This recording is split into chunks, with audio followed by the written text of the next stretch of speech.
une autre précision. C'est-à-dire que les menhirs n'ont aucun sens en tant qu'objet isolé. Il faut les mettre en rapport avec leur support géographique, quoi. Et un support géographique qui est constant, d'accord, qui était au néolithique, à peu de choses près, ce qui est les reliefs sont les mêmes, les cours d'eau sont écourtés par l'érosion, mais en gros la géographie est la même. Vas-y, j'essaie d'être assez rapide quand même. Alors, l'archéologie conventionnelle, de l'objet au récit. J'espère que vous ne saurez pas comment c'est conventionnel. Il y a des gens qui commencent à travailler sur Ivan Payet, a bien hérité de ce que je raconte. Vas-y. Alors, voilà bulldozer, pelleteuse, qui découvre une poterie. Vas-y. Hop là, je croyais l'avoir colorisé celui-là. Il passe des trucs qu'il faut. Bon, voilà un informateur qui se promène et qui arrive sur les travaux et qui arrête les travaux.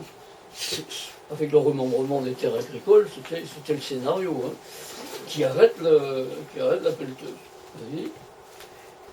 Et tout content, il va trouver Gio et il lui apporte la poterie. Mais c'est comme ça. Et lui, il ne reverra jamais sa poterie. Hein. Pratiquement chaque fois que je fais une conférence dans le Pays Bigoudin, il y a quelqu'un qui vient me voir. Ah ouais, mais le musée de Pinmar vient de fermer. Et tu sais ce que sont devenus les haches en pierre polie que mon grand-père avait donné au musée pour qu'il. Dans Préhistoire du futur, je dis que c'est du vol. Mais pas du vol au nom de Gio, du vol d'État. C'est l'État qui est voleur dans cette histoire. C'est aussi simple que ça. Hein. Alors, vas-y. Alors, donc toujours, hein, le cadre, on ne rentre pas dans le laboratoire, c'est un lieu sacré. Bon. Ceux d'entre vous qui s'intéressent à l'histoire de l'archéologie, je leur recommande de dépioter les bulletins de la Société archéologique du Finistère. Tous les ans, Gio écrivait une chronique. Et tant qu'il a été directeur de circonscription, il vantait le ministère. Puis une fois que Leroux a pris les rênes, il tape à bras raccourcis sur ceux qu'il avait défendus avant. Et voilà. Et donc, à partir de l'objet, il va faire un récit qu'il va présenter à d'autres lui-même. C'est-à-dire un récit complètement inutile. Et Gio, quand il nous disait « Ouais, il faut intervenir », on n'avait même pas à discuter avec lui, vous devez vous contenter des sociétés savantes. Ça ne sert à rien, parce que les sociétés savantes savent déjà tout ça. Puisque l'objet n'apporte rien de fondamentalement nouveau. Et puis l'autre, il rentre chez lui les mains vides, quoi. Alors, en tant qu'individu, bien sûr. Mais il n'y a aucune retombée d'aucune sorte pour le territoire qui nourrit ce mec-là. Vous comprenez le côté politique de tout ça? C'est exactement ce qui se passe.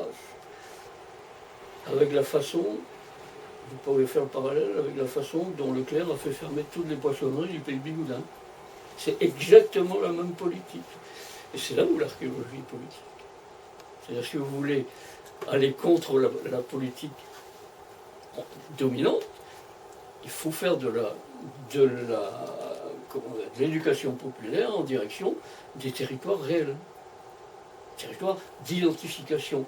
Et ce type-là, qui passe ses loisirs à se balader dans les champs pour voir s'il y a des silex, des poteries, des trucs comme ça, en fait, il cherche un moyen de s'identifier à un espace restreint. D'accord? Alors j'en ai connu quand même quelques dizaines hein, de types comme ça. Beaucoup sont des intellectuels néo-ruraux et qui n'ont aucun repère dans l'espace. Et ça leur permet d'en avoir. Alors, c'est Pierre Léopold qui était passionné de minéralogie, qui va découvrir un nucléus. C'est souvent le nucléus qui les attire d'abord. Et qui va s'attacher au nucléus, il va se mettre en relation avec Gio qui va lui dire « Ah mais il faut ramasser de plus en plus ». Et donc il va finir par s'attacher à un site unique, au lieu de continuer à prospecter et à multiplier, et donc à rentrer. Et donc ça c'est la caricature. Hein. L'espace savant et l'espace au minimum français, au maximum européen, voire mondial. Quoi. Enfin, en tout cas européen. Hein. Les échanges, vous prenez toutes les cartes. Les cartes de localisation sont bidons, elles ne disent rien. Hein. Elles permettent éventuellement d'aller voir le site sur place, et encore elles sont bidonnées pour protéger le site, soi-disant. Voilà le récit savant. Et ça n'a pas changé depuis 1945, quoi. Parce que les grands précurseurs de l'archéologie avaient quand même le souci pédagogique local, quoi. Le musée de Pinmar en est un exemple de ça. Voilà. Questions, commentaires, critiques, on continue. Vous pouvez m'interrompre, hein. J'avais peur de dire chez les anarchistes. Non, je vais juste apporter deux petites précisions pour le public qui n'est pas archéologue, en précisant deux choses, enfin en précisant quelques noms. Donc, Pierre Roland-Gioz est un archéologue qui a quasiment fondé l'archéologie préhistorique post-Seconde Guerre mondiale. D'accord, il a dominé au laboratoire de géologie de Rennes quand il était là-bas, anciennement faculté enfin la fac des dentistes, là, qui a été transformée en truc bizarre. Là. Et après, il a été transféré à Beaulieu. Donc, en fait, Pierre, ici présent, a beaucoup travaillé avec Gioz. L'autre nom que tu évoques beaucoup, c'est Charles Tanguy Leroux, élève de Pierre Roland-Gioz, hein, qui lui a succédé à la direction des antiquités préhistoriques de Bretagne. Donc, en fait, ça aussi, autre aspect à préciser. Vous avez... filmé là oui, c'est filmé, ouais, mais t'inquiète pas. Comme ça, c'est entendu, juste pour les précisions. Donc, en fait, à l'époque, vous avez le ministère de la Culture, les directions, l'équivalent des directions régionales des antiquités, enfin des affaires culturelles maintenant, qui s'appelait circonscription des antiquités. Mais tout ça, c'est très lié, et donc le CNRS est entremêlé avec ce que Pierre n'a pas encore dit, mais aime appeler la police de l'archéologie, par exemple, comme expression. Donc, ça, c'est les noms que tu as cités. Michel Le Goffic, archéologue départemental du Finistère, que tu as cité aussi, et Grégoire Marchand, qui est actuellement encore en activité. Charles Tanguy Leroux est le seul vivant et en retraite avec Michel Le Goffic. Et Grégoire Marchand en activité au CNRS à Rennes. Voilà, c'est juste pour que les gens se repèrent un peu. Voilà. Bon, donc voilà le récit. Alors, et ce récit, quel qu'il soit, est politique nécessairement en négatif en quelque sorte. C'est-à-dire que les vrais problèmes n'apparaissent pas. On continue. Alors ma démarche, je vais simplifier quand même, à la recherche de questions nouvelles. Vas-y. Alors, ça c'est moi. Et ça c'est un informateur. J'ai trouvé ça. Alors ça c'est tiré d'une conférence que j'ai faite à Tréogad pour expliquer au maire de Tréogad qu'on ne pouvait pas être scientifique, quoi. Mais c'est un extrait. Alors, les questions qu'on nous pose toujours, c'est quoi et de quand ça date. Alors, j'ai pris un exemple, on sait apparemment ce que c'est, mais on ne sait pas tout. Et de quand ça date, on sait aussi, quoi. Mais c'est quoi? En creusant le truc, j'ai découvert des choses étranges. Vas-y. Alors moi, ma réponse, c'est pas de répondre à la question, c'est de poser une autre question. Tu as trouvé ça où? Vas-y. Et là, il me montre l'endroit où il a trouvé ça. Et là, je vous pose une question. Qu'est-ce qui est important sur cette photo? Qu'est-ce qui est important sur cette photo? Tu la vois pas de là? La route. Ouais, la route. Et ça veut dire quoi la route? Bah, si on ne voit pas de bâtiment derrière. Ouais, on voit pas de bâtiment derrière parce que il y a un virage et les bâtiments sont masqués par le. Ah, ok. Ah. Ça peut être aussi, moi je me disais, C'est-à-dire ça peut être que- aussi, c'était pas le bon. Et c'est là qu'il y a un des gros problèmes de l'archéologie. Il y a un philosophe chinois qui dit les écrits des anciens sages ne sont que leur déjection. Et moi j'ai un petit peu interprété ça en disant les marqueurs archéologiques que vous trouvez ne sont que les déjections de quelque chose. C'est-à-dire que ce qui est important sur cette photo, c'est qu'on a une route et que par conséquent, cette route vient de quelque part et va quelque part. Et où va-t-elle? Et c'est cette question-là qu'il faut qu'on se pose maintenant, qu'il y a encore peut-être le temps, pour voir qu'est-ce qui pouvait bien circuler là-dessus. Et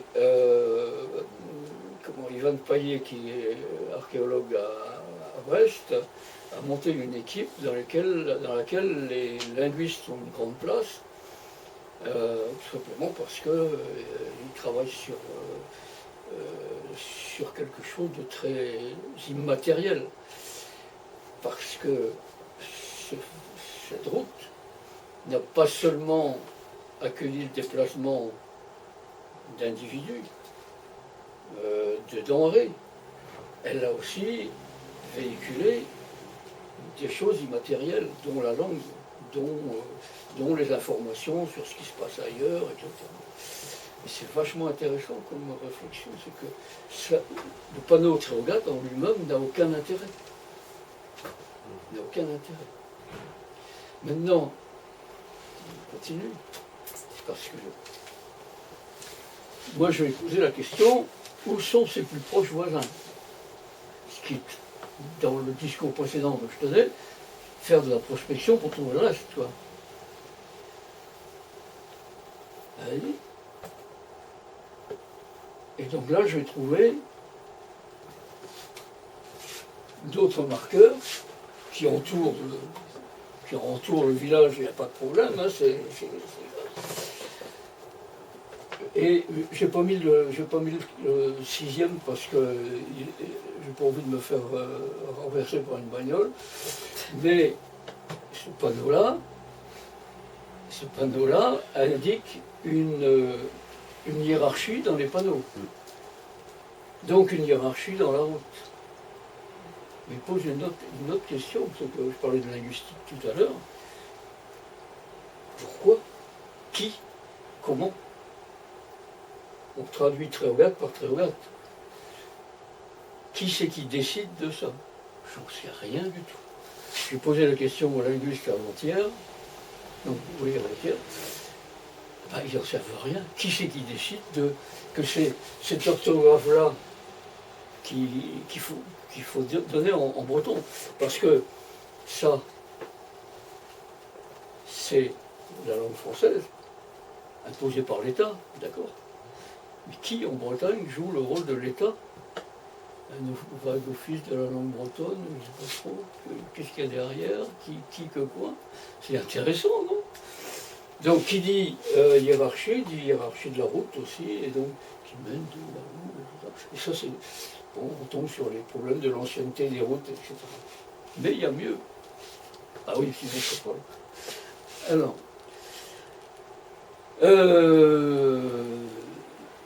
ouais, bah ça c'est la même chose, ouais, c'est pas la fin de...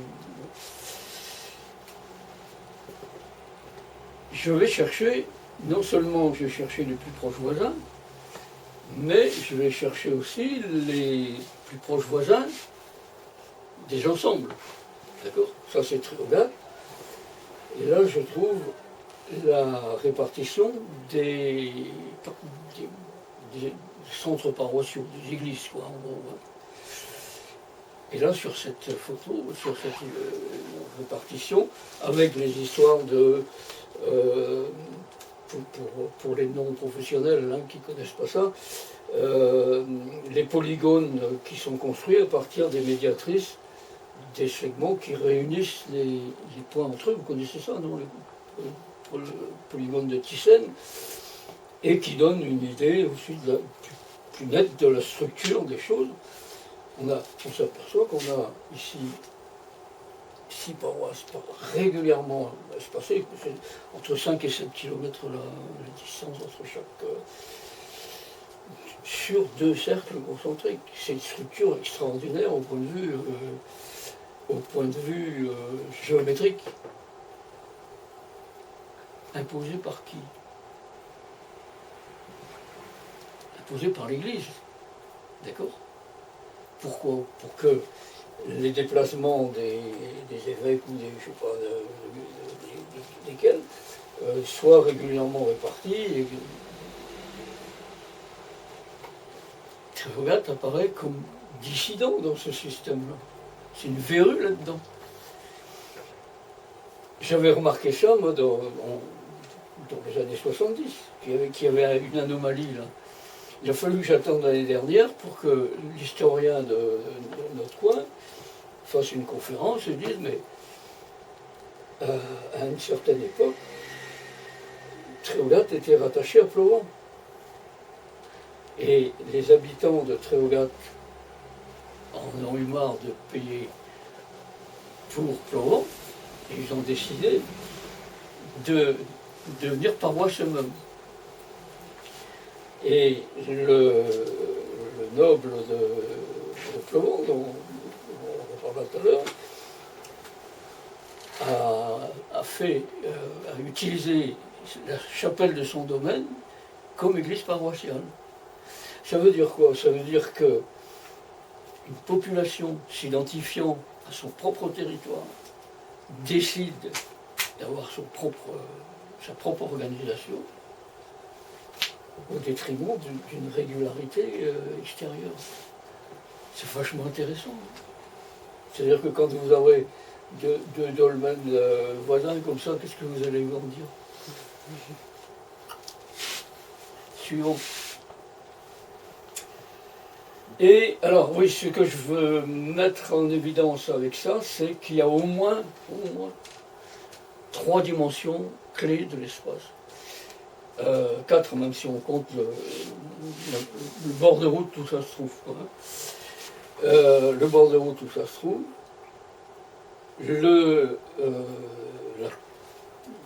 L'ensemble des marqueurs similaires. Et le troisième groupe, c'est l'ensemble de communautés communes dans l'exemple de la... J'ai demandé aussi même au maire de Trévogat, il ne sait pas trop qui décide de l'installation des panneaux. Et puis cet espace qui est l'espace de la science, quoi. Et vous voyez le travail qu'il y a à faire en s'intéressant aux espaces de dimension inférieure, quoi. Parce que c'est là que se trouvent les clés de connaissance. Et c'est de là que viennent les objets aussi. Ils ne viennent pas de là, ils viennent des cartes précédentes. Puis, allez, hop, on passe. Décoloniser le passé. Alors ça c'est un truc, j'avais écrit un article, je ne le retrouve pas, pour une petite revue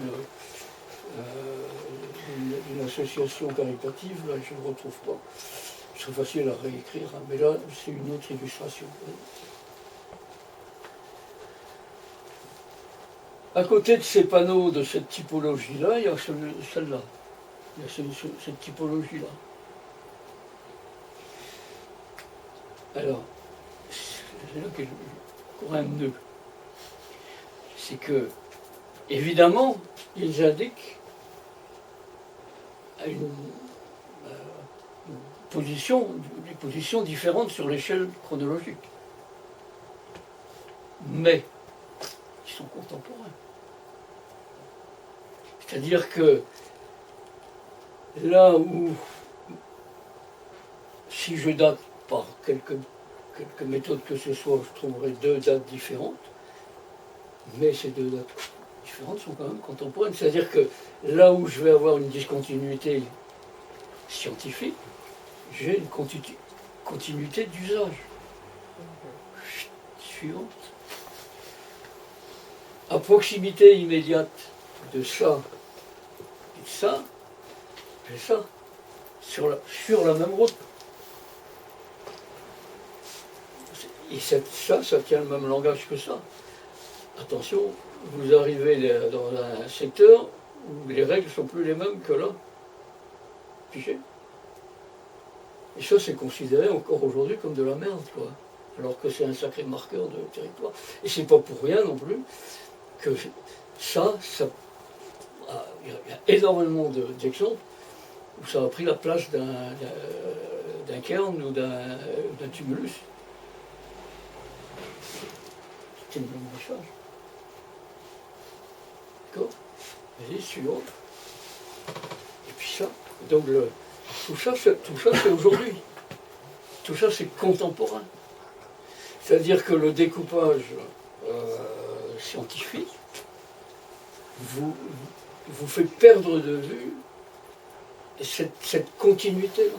Et ça, à mon avis, c'est aussi politique. Et manipuler l'histoire, on sait, 1984, que manipuler l'histoire, c'est et on est en plein dedans. Et pas seulement en Ukraine.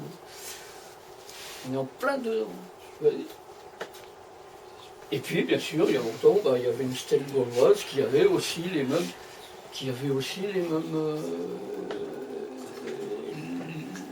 le même rôle quelque part de dire, voilà, bon, c'est un cimetière, certes, mais le cimetière, c'est accessoire par rapport au fait qu'il est installé sur une route, quoi. Pigé. Et ces routes sont très anciennes, hein, très anciennes. Voilà. Donc ça, c'est la disposition. Tout ça, ça tient dans un rayon de 100 mètres à peu près. Vas-y. Et voilà ce que donne la science, quoi. Hein. Et je masque ça pour l'instant. Moi, j'avais aucune notion de l'archéologie de Tréogat. Lorsque, en lisant l'article de Ivan Paillet sur les dalles gravées du Finistère, j'apprends qu'il y avait une dalle aussi à Tréogat. Et donc elle est aussi à proximité, un peu plus loin par contre. C'est-à-dire qu'il y avait là un tumulus d'âge du bronze, dans lequel on a trouvé cette dalle gravée qui est interprétée plus ou moins, eux ils ne l'interprètent pas comme carte, mais qui pourrait être interprétée par. Et il nous montre les menhirs à Tréogat. Et voilà ce qu'écrit. Tu veux lire à haute voix? Si tu veux. Et d'une voix claire. Je lis où l'on confond, hein, c'est ça?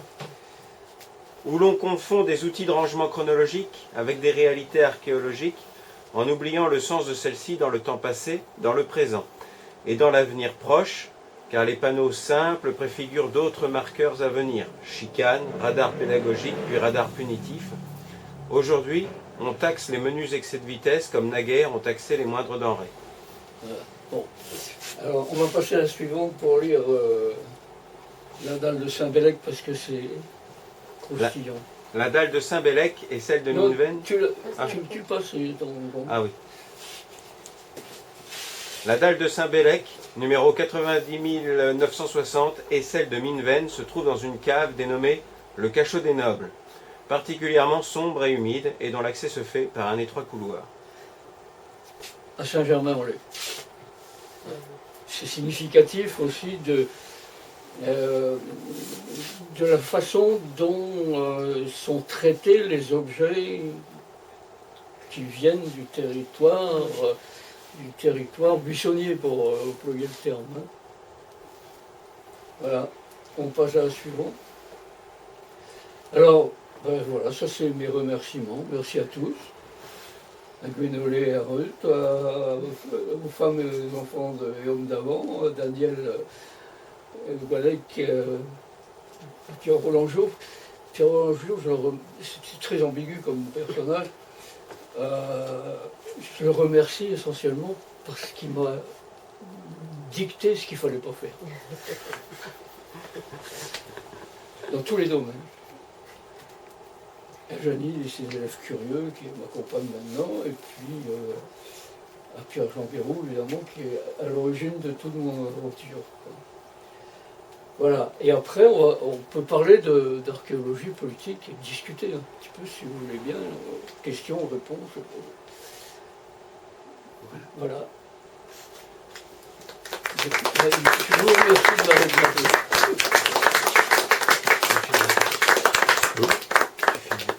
Ouais. Alors, des conférences comme ça, j'en fais assez souvent quand même. Hein, elles changent à chaque fois, mais enfin, l'essentiel y est toujours. Voilà. Alors, on avait eu une communication d'un collègue canadien qui terminait ses conférences. Questions, commentaires, critiques. Ils n'ont pas osé, malheureusement. Donc, pour redémarrer la discussion, pourquoi moi, par exemple, j'étais incité à reprendre Préhistoire du futur sur cet aspect-là politique, histoire de démarrer la discussion. Parce que, en fait, avec 40 ans d'écart, quasiment, on a eu une pratique de l'archéologie très similaire. Et une pratique de l'archéologie qui était... que je vais qualifier d'hétérodoxe en fait. Et qui conduit en fait maintenant, toi ça t'a permis d'entrer au CNRS, mais à contrario, moi ça m'a obligé à aller ouvrir un bistrot pour gagner ma compte. Et donc on voit très bien qu'en fait l'archéologie est politique dans la manière où on construit le discours, c'est ce que tu nous as raconté, et où on s'approprie les objets. Je refais une petite parenthèse, je suis comme toi, je digresse facilement. Dans un article que j'ai récemment publié à la revue archéologique de l'Ouest, j'ai cherché des informations autour du néolithique d'à côté, là, de la vallée de la Seiche et de la vallée de la Vilaine. Et je cherchais une hache qui avait été trouvée par des paysans, qui avaient signalé ça au maire. J'ai contacté la mairie. L'objet n'était pas à la mairie. Mais le maire se souvenait de l'avoir vu tout petit. Bon, c'était un départ. Sauf qu'il l'avait filé à un curé. Le curé l'avait filé à son frère, qui était je ne sais plus où, à l'évêque. Mais en fait, non. À un moment donné, dans ce schéma de dispersion de la hache, est intervenu Pierre Roland-Gio, qui l'a emprunté. Et un beau jour, j'ai une étudiante qui m'envoie l'inventaire des objets conservés au laboratoire d'archéologie de Rennes. Et dans cet inventaire, qu'est-ce que je trouve? Ma foutue hache qui aurait disparu depuis X temps. Et c'est effectivement, c'est là où on peut parler effectivement de vol institutionnel. Et en ça, il y a un caractère très politique. C'est-à-dire que pour les sachants, le plouc ne peut pas s'occuper correctement de son objet. Donc il faut le lui enlever. C'est ça, hein, concrètement. Hein. Ouais, il n'y a pas que ça. Enfin, bon, je suis d'accord avec toi. Hein. Mais, si tu veux, dans la fameuse circulaire qu'on aurait dû avoir, tu n'as pas la vue. Non, je ne l'ai pas là. En 46, ouais. Gio est nommé responsable de l'archéologie préhistorique seulement, hein, ouais, de Bretagne. Et il fait publier un document qu'il envoie à toutes les écoles, toutes les institutions pratiquement, dans laquelle il décrit ce qu'il va faire. Et là-dedans, il parle d'éducation populaire. Mais il n'a jamais rien fait dans ce sens-là. C'est-à-dire qu'il s'est précipité pour faire d'abord les grands chantiers, hein, dans les Kern et Guignauc, le célèbre grand chantier. Mais il a travaillé toujours dans l'urgence. Or, il avait conscience, à l'époque, que l'urgence était de former les gens. Et ça, il n'a rien fait pour. Parce que moi je suis persuadé que dans toutes les communes rurales de Bretagne, on trouverait 2 ou 3 personnes qui seraient capables de gérer ce genre de truc. Sinon, ils ont peur du public. Quoi. Ils ont peur. Le public, c'est l'ennemi, hein, c'est clair. Quoi. Et ça, c'est politique aussi. Quoi. Des fonctionnaires qui ont peur de leur public, ça fait peur. Quoi. Bon, ça, c'est une chose. Il y a une autre chose qui m'a mis la puce à l'oreille et dont je parle dans... Je suis un peu fatigué. Là. Si je m'assois, ça vous... il y a une autre chose qui m'avait mis la puce à l'oreille dans les années 70, c'est que en 80, en 83, je sais pas, en 82 ou 83, je sais plus, Jean-Yves Cauzan, qui était député du Finistère, créateur probablement du parc d'Armorique, je crois, oui, défenseur de l'idée du parc d'Armorique, fait restaurer l'abbaye de Daoulas, dont certains de vous ont peut-être entendu parler, et veut y installer une salle d'exposition qui fonctionne encore d'ailleurs. Et à cette occasion, il demande à Erwan Le Brésurès, qui était pas directeur, pas conservateur, mais directeur du musée départemental breton, de lui monter une exposition sur les Celtes. Là où il y a l'identification celte et tout, ben là c'est clair. Et Erwan lui dit, ouais d'accord, mais il me faudra 2 ans pour monter une exposition correcte. Cauzan est furieux, il se tourne vers Michel Le Gouffic, qui est archéologue départemental, qui lui fait la même réponse. Il faut à peu près 2 ans. Il se tourne vers Jean-Pierre Gestin, qui est directeur du parc d'Armorique, qui lui dit il faudra 2 ans. Furieux parce qu'il veut son truc, il se tourne vers Jean-Paul Le Bihan, qui est archéologue municipal, et lui dit tu me fais le travail en 6 mois, ou t'es viré, il n'y a plus d'archéologue municipal. Et Jean-Paul Le Bihan lui dit d'accord, mais il faut les moyens, et donc il obtient les moyens. Et ça fait peur, parce que là on est bien dans un problème politique, un homme politique qui impose son point de vue à un professionnel. Je dis, avec des raisonnements comme ça, enfin avec des attitudes comme ça, on est mûr pour l'extrême droite. Vous êtes bien d'accord. Et donc pour un discours qui n'aura pas à être scientifique, mais qui aura à être identitaire. On est bien d'accord. Et le danger était là en 1982, je crois, je ne sais plus, enfin dans ces eaux-là, mais il est toujours là. Et je ne suis pas sûr que ce ne soit pas déjà le cas pour l'archéologie moderne telle qu'elle accumule des objets. Question, commentaire? C'est vrai que cette histoire un peu de vol du territoire, puis des paysans, ça fait vraiment penser un peu au colonialisme du XIXe siècle, puis même du XXe, dans les pays d'Afrique ou d'Asie, où on volait leurs œuvres ou leurs artisanats pour exposer dans les musées, etc. C'est un peu la même logique en fait. C'est la même chose. Je vais vous faire rigoler, hein. La Bretagne, quand j'ai voulu consulter mes dossiers personnels pour prouver que j'avais bien travaillé, il m'avait sucré une année.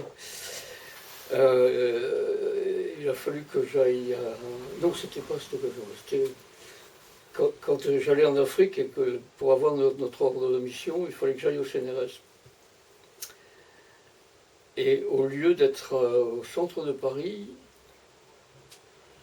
la section correspondant à la Bretagne se trouvait en périphérie de Paris, je ne sais plus dans quelle commune, avec les colonies, quoi, les anciennes colonies. La Bretagne était... C'est étonnant comme truc. Je suis pas nationaliste breton, moi, sérieux, mais je trouve que le parallèle est. Et c'est la même attitude, quoi. Bah, c'est Malraux volant des objets un peu partout en Asie, quoi. Alors, toujours au nom de la science et au nom de l'État, quoi. Ce que j'ai appelé, moi, le système scientifico-légal dans Préhistoire du futur. Moi, une des choses qui m'a choqué, c'est que quand je suis entré au CNRS, du jour au lendemain, étant dans le labo qui mélangeait un petit peu les gens, parce que Gillot était à la fois directeur de recherche au CNRS et directeur de circonscription, j'étais autorisé à agir au nom de la science, alors que j'y connaissais encore rien, et au nom de l'État. Et ce qui m'a toujours choqué, c'est que un fonctionnaire d'État qui est chargé d'une région peut autoriser ou interdire une recherche, y compris maintenant, à des gens qui sont beaucoup plus compétents que lui sur le plan scientifique. C'est-à-dire que, je ne vais pas le nommer, mais un type qui a un rôle subalterne dans la hiérarchie administrative et qui a un niveau inférieur sur le plan universitaire au mien, peut m'interdire de faire une recherche. Le prétexte, il n'a pas à rendre compte sous quel prétexte. Et on peut faire ce parallèle-là avec une chose que vous ne connaissez pas, vous êtes trop jeune, c'est les permis de construire qui passent par des directeurs régionaux de Bâtiments de France, ça, comme ça que ça s'appelle, et qui font la pluie et les beaux temps dans la région, quoi. En se basant uniquement sur leur... c'est des gouverneurs, en fait. Et les directeurs de circonscription sont l'équivalent du gouverneur. Et la hiérarchie s'est renforcée au fil du temps. C'est rigolo. Est-ce que j'ai bien répondu à vos questions jusqu'à maintenant? Oui. Moi j'ai une question quand même sur le... Attends, je suis un peu dur de la feuille. Je dis, j'ai une question sur le... quand même de récupérer tous ces objets. Ça a quand même l'intérêt de pouvoir les exposer et après donner intérêt à des nouvelles personnes. Parce que le problème c'est que quand même, s'il n'y a pas dans des musées et tout ça, bah, c'est plus difficile pour les gens d'aller voir chaque personne en disant bah, toi qu'est-ce que tu as, que d'aller à un endroit où il y a plein d'objets et aussi expliquer. Les deux choses sont complémentaires. Oui, mais du coup, pour mettre dans des musées, à un moment, on est bien obligé de le prendre à des gens. Bon, moi, si tu veux, j'ai été attaqué au CNRS parce que je dis publiquement que si on détruit tel ou tel site archéologique, je m'en fous complètement. C'est pas mon boulot. Mon boulot, c'est de comprendre ce qui est connu, c'est pas de défendre le patrimoine. Il y a des gens pour ça.